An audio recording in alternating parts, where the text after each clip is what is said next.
মাতৃশক্তি বন্দনাৰ মাজত জুবিন গাৰ্গলৈ শ্ৰদ্ধাঞ্জলি। চাপোৰৰ পূজা মণ্ডপত নিৰ্মাণ হ'ল জুবিন গাৰ্গ সেলফি পইণ্ট। শিল্পীৰ প্ৰতিচ্ছবি আৰু প্ৰিয় গছ-গছনিৰে শোভিত হ'ল স্থান। মহাসপ্তমীৰ পবিত্ৰ লগ্নত চাপোৰৰ আঞ্চলিক শ্ৰী শ্ৰী দুৰ্গা পূজা সমিতিয়ে ল'লে এক ব্যতিক্ৰমী পদক্ষেপ। দেৱী পূজাৰ লগতে অসমবাসীৰ হিয়াৰমঠু সদ্য প্ৰয়াত মহাৰথী শিল্পী জুবিন গাৰ্গক শ্ৰদ্ধাঞ্জলি জ্ঞাপন কৰা হয়। নাম প্ৰসংগৰ লগতে পূজা সমিতিয়ে পূজাস্থলীত নিৰ্মাণ কৰে এটা বিশেষ সেলফি পইণ্ট, য'ত শিল্পীগৰাকীৰ প্ৰতিচ্ছবি আৰু তেওঁ ভালপোৱা গছ-গছনিৰে শোভাবৰ্ধন কৰা হৈছে। আনুষ্ঠানিকভাৱে উক্ত সেলফি পইণ্টৰ উদ্বোধন কৰে বিলাসীপাৰা জিলা মণ্ডল বিজেপিৰ সভাপতি দেৱজিৎ বৰকলিতাই।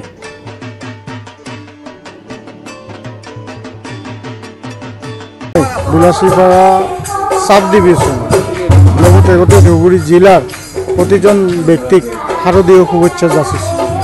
এইবাৰ পূজাটো অলপ প্ৰতিটো ঠাইত এইবাৰ পূজাটো অলপ মনৰ যিটো ফূৰ্তি এইটো আমাৰ মাজত নাই, কাৰণ আমি আমাৰ জুবিন দাক হেৰুৱাব লগা হৈছে।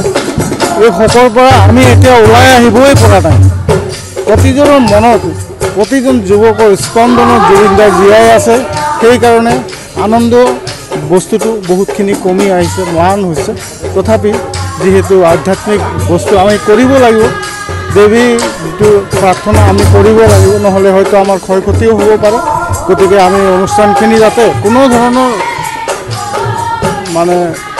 এই নোহোৱা কৰি ম্লান নোহোৱা কৰি আমি অনুষ্ঠানখিনি যাতে ভালকৈ কৰি লওঁ তাৰ আহ্বান জনাইছোঁ। আৰু জুবিনদাৰ লগত যি ধৰণৰ আমি ষড়যন্ত্ৰ দেখি আছোঁ তাৰ যাতে নাই হয়, তাৰ কাৰণে আমি চবে লাগি আছোঁ, চেষ্টা কৰি আছোঁ। আৰু আমি নিজেও এইটো বিশ্বাসী যে তেওঁ নাই পাব। আজি আমি আমাৰ চাপৰ আঞ্চলিক শাৰদীয় শ্ৰী শ্ৰী সত্যপুৰ দুৰ্গা পূজা। তো দুৰ্গা পূজা এনেকুৱা যে বছৰত আহে কৰিব লাগে ধৰ্মীয় এক অনুষ্ঠান, কিন্তু আমাৰ মন সকলোৰে বেয়া। তো ইয়াৰ মাজতে আমি কিছুমান চিন্তা কৰিছোঁ সত্যপুৰ সমিতিয়ে যে জুবিন দা আচলতে প্ৰকৃতিৰ লগত বিলীন হোৱা এজন ব্যক্তি আছিলে, আৰু তেখেতক প্ৰকৃতিৰ মাজত কেনেকৈ ৰাখিব পাৰোঁ সেয়া আমাৰ সমিতিৰ এটা চিন্তা আছিলে। আৰু যাৰ বাবে আমি আজি আমাৰ জুবিন দাক বিচাৰি জুবিন দাৰ সৈতে একবি বুলি আমি এটা ভাবি আজি এটা প্ৰকৃতি স্বৰূপ এটা দৃশ্য আমি এটা বনাইছোঁ, আৰু তাৰ মাজতে আমি জুবিন দাক ৰাখি দিছোঁ। কাৰণ জুবিন দা সদায় হিয়াত থাকিব, সকলোৰে আপোন, সকলোৰে হিয়াৰ আমঠু। আৰু এই দুৰ্গা পূজাৰ লগত সংগতি ৰাখি আমি জুবিন দাৰ আজি শ্ৰদ্ধাঞ্জলি অনুষ্ঠান পাতিছোঁ আৰু মাল্যাৰ্পণ কৰিছোঁ। তো যি কি নহওক কিয় আমি সদায় তেখেতক মিছ কৰি থাকিম। আমি এই দুৰ্গা পূজাৰ সময়ত আমি এটা দাবী জনাব বিচাৰিছোঁ চৰকাৰক যে জুবিন দাৰ আজি যি মৃত্যু, এয়া মৃত্যু প্ৰাকৃতিক মৃত্যু নহয়, এয়া ভগৱানে দিয়া মৃত্যু নহয়, এয়া হত্যাকাণ্ড হৈছে, আমি সকলোৱে জানো। গতিকে আমি এই হত্যাকাণ্ডৰ তদন্ত হ'ব লাগে আৰু এই দোষীক অচিৰে কৰায়ত্ব কৰি উপযুক্ত শাস্তি দিব লাগে। এয়া আমাৰ অসমবাসী হিচাপে দাবী, লগতে আজি সত্যপুৰ দুৰ্গা পূজা সমিতিৰ তৰফৰ পৰা এয়া আমাৰ দাবী। Bureau report NJ Media।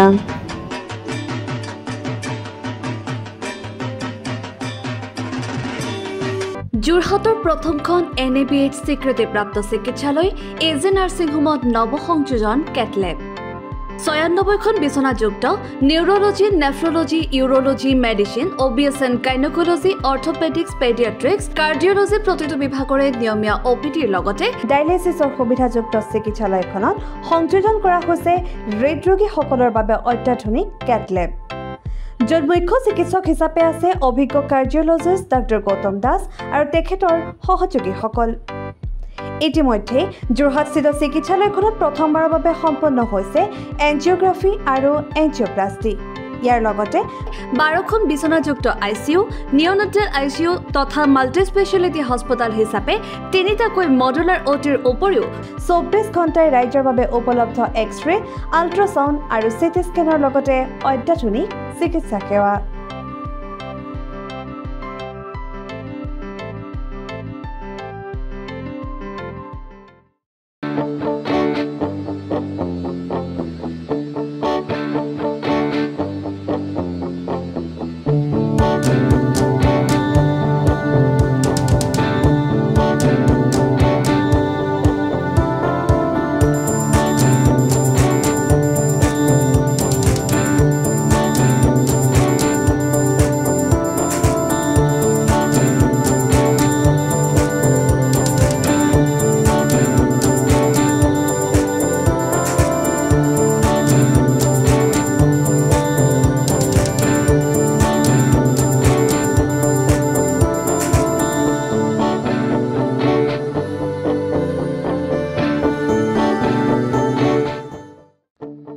আপোনাৰ সপোনৰ ঘৰখন কেনে হ'ব আপোনাৰ সন্তান আৰু আপোনজনৰ সৈতে কেনেদৰে কটাব আপোনাৰ আজৰি সময় এই সকলোবোৰ সমস্যাৰ সমাধান লৈ শুভম গ্ৰুপে আপোনাৰ বাবে লৈ আনিছে আপোনাৰ সপোনৰ ঘৰখন 362টা ফ্লেটযুক্ত শুভম গাৰ্ডেনৰ সফল নিৰ্মাণৰ পাছতে 20 বছৰৰ ভৰসা 16টা প্ৰজেক্ট 28 লাখ বৰ্গফুটৰ সম্পূৰ্ণ নিৰ্মাণ আৰু 15 লাখ বৰ্গফুটৰ চলিত প্ৰকল্প নিৰ্মাণৰ অভিজ্ঞতাৰে যোৰহাটত শুভম গ্ৰুপে নিৰ্মাণ কৰিছে দ্বিতীয়টো প্ৰজেক্ট শুভম পাৰ্ক অত্যাধুনিক সা সুবিধাৰে নিৰ্মিত শুভম পাৰ্কত আপোনাৰ আৰু আপোনাৰ সন্তানৰ বাবে থাকিব club badminton court community hall kids play area splash pool আৰু জিম ক্লাব প্ৰতিটো ব্লকত থাকিব 2.5 BHK 3 BHK 3.5 BHK ফ্লেট লগতে থাকিব আপোনাৰ আৰু আপোনাৰ আপোনজনৰ প্ৰাপ্তিৰ খাহি আজি বুক কৰক